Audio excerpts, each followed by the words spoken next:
Hi, good morning to you. This is Steve Hailstone, and coming to you from Park Avenue in Quakertown. Getting in, I wish it were more than a weekly run, but on average. So we need to work on getting out in the mornings during the weekdays a little bit better.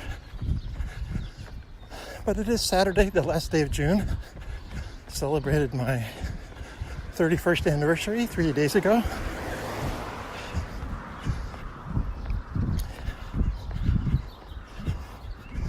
Trying to keep this pace at a conversational pace. And just finished listening to the Extra Mile 170.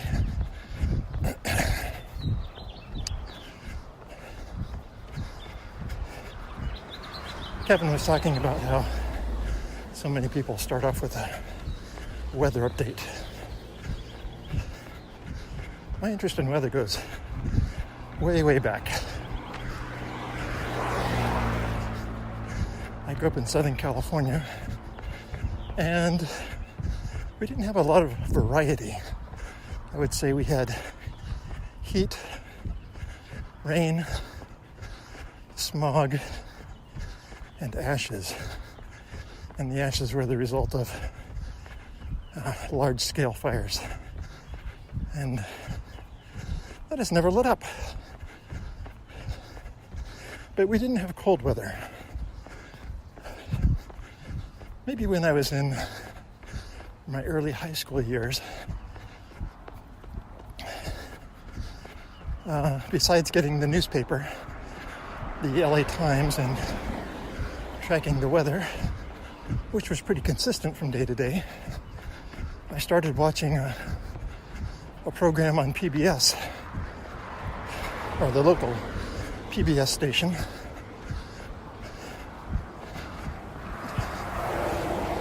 put out by NOAA, the National Oceanic and Atmospheric Association, and they would have a daily weather forecast for the nation for maybe 10 minutes.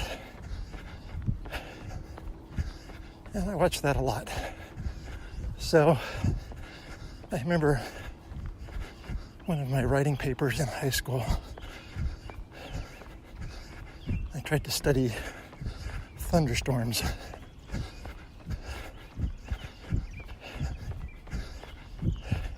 So then I signed up with Uncle Sam to join the Air Force, and my first bit of interest, not sure if it was foreign languages or weather, but I was pretty interested in meteorology. Good morning. And when I signed up, I had to reserve some specialty. And I was taking a language proficiency test.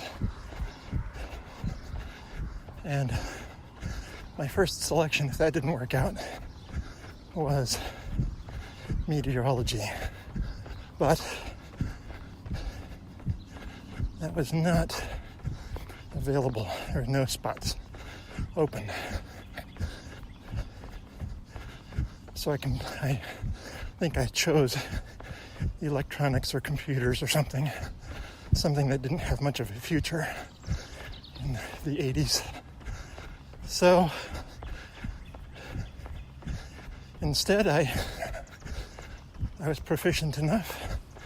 I studied Korean in the Foreign Language Institute in Monterey, California.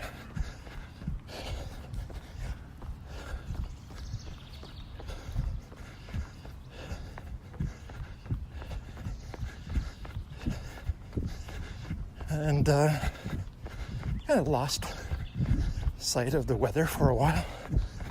And then when I was stationed in Korea, I was always most interested in the weather on the Armed Forces radio and television network out of Osan Air Base, Korea.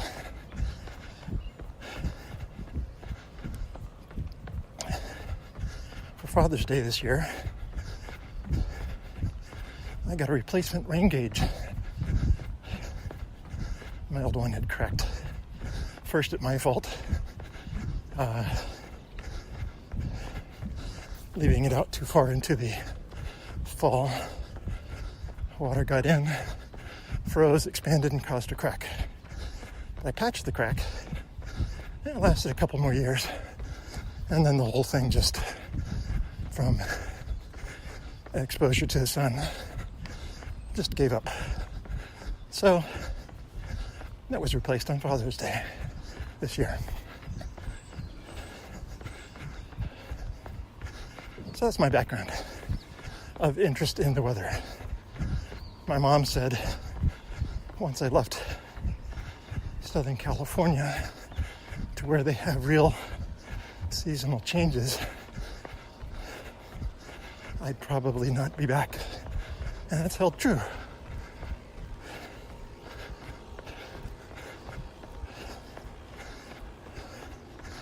The 31 years of marriage, about 8 of those years in Indiana, and the rest here in Pennsylvania. So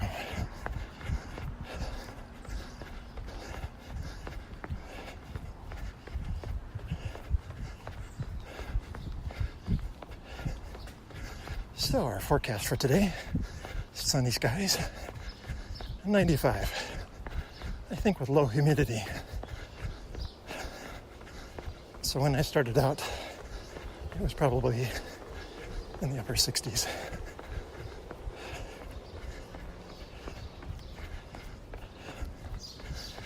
And tomorrow is supposed to be warmer, and then again on Monday. So we are in a gripping heat wave that probably others have experienced before us.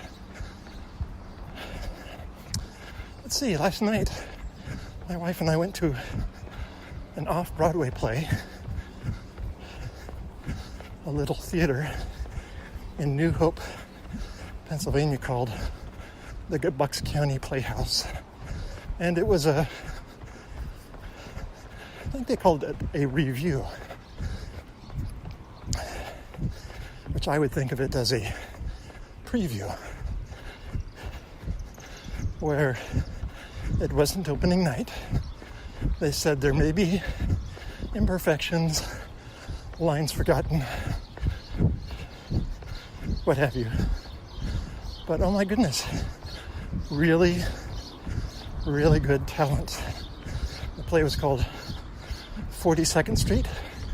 It's a musical. And it's about a musical.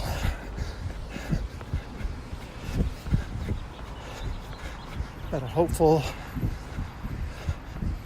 wannabe star from Allentown, Pennsylvania, who wants to make it on Broadway. Not Broad Street, Philly.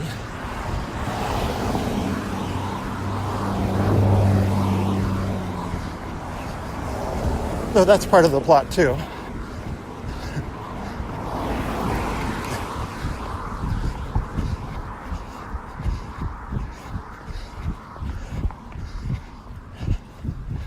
So that was a nice show last night. And we got the tickets. They were free because it was a review. So all we had to do was pay for parking.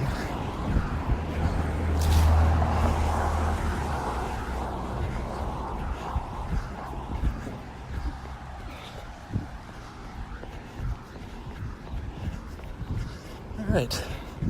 My stop destination is the bridge over the creek, entrance to the park, and then we'll cool down with a long walk.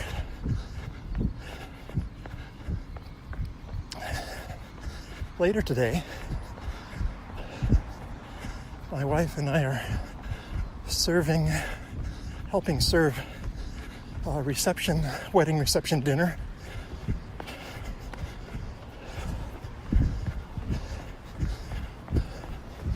For a young lady at our church. And then tomorrow, Sunday evening, we begin hosting 2 Chinese 13-year-old boys for a week. Basically, it's feed them, house them, and entertain or visit in the evenings. So they have English as a second language programs throughout the day. All right.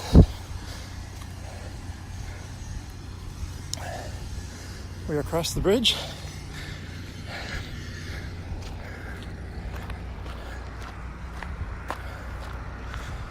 I will avoid the shop noises.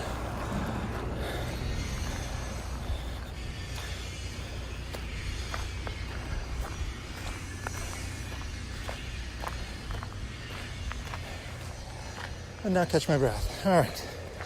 So, busy weekend for us. So last night the play. Today my wife works to sell people blueberries that they pick. I have got to water the vegetable garden. Some beans did not come up, so I had to do a second planting. And they're slow to come up right now. Some have. But need to get out there and water so they have something to work with. And do it before it gets too hot today. And then also just prepare the house for visitors. So old painting supplies that were out from when we painted our daughter's room need to go and be put away. Tools go to the attic and paint goes to the basement.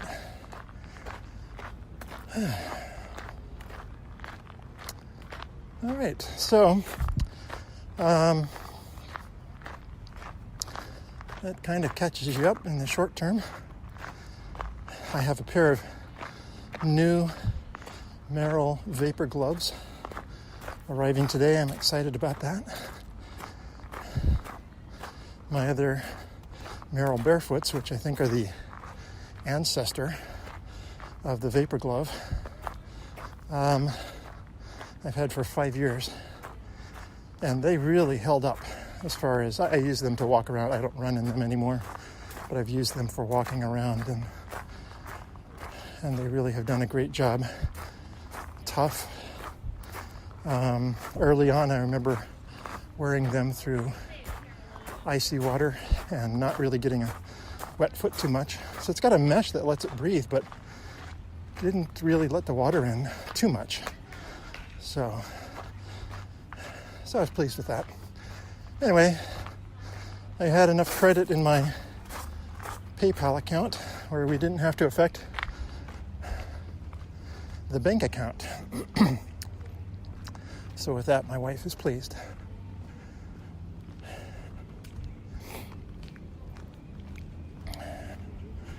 Comes a couple I'm walking past a couple times already.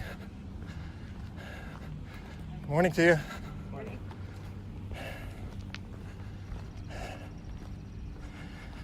So I really would have liked to have gone out to West Virginia today. Not necessarily get out to West Virginia. There was a 5K posted that sounded interesting. It's the first inaugural bushel and a peck 5K. And it's a fundraiser for, I think, low-income families to afford food.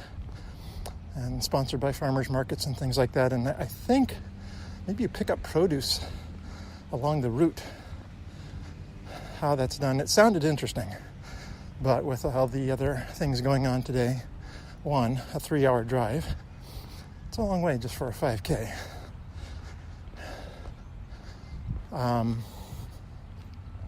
But with other plans, I would drive some distance for a 5K, I suppose, especially something out Harrisburg, Bird in Hand,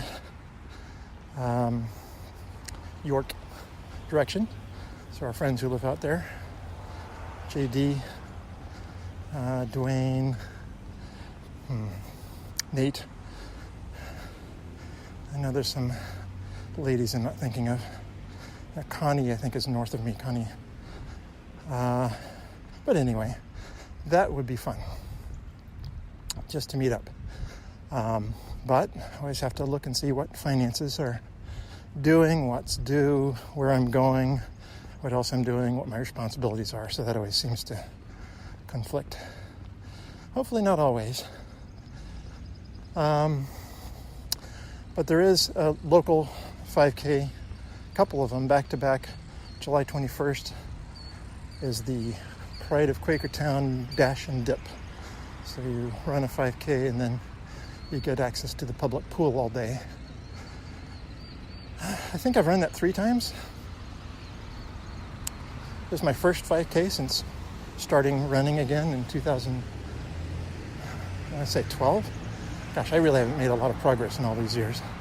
But, and then the following is a fundraiser to help with a human trafficking shelter for abused women. Not abused women, but taken advantage of women up in Bethlehem. So I've done that twice now. I think I did that last year, and I did its inaugural 4.5 mile. They thought they measured 3.1 miles, but they didn't. So I was in that inaugural race, and then last year. So we'll see. Those things, again, cost money, and we're not flowing with milk and money these days. So, all right, well, I'm back to what used to be called the 4th Street Park. It now has a new name, the Univest Performing Arts Center, or something like that. I hope you all have a great afternoon, a great weekend running. I know it is hot, so just about everywhere around here. So please be careful. And thought I had packed a water in my car, but I did not. So looking forward to getting back to that. So y'all take care. We'll catch up again later. Bye-bye.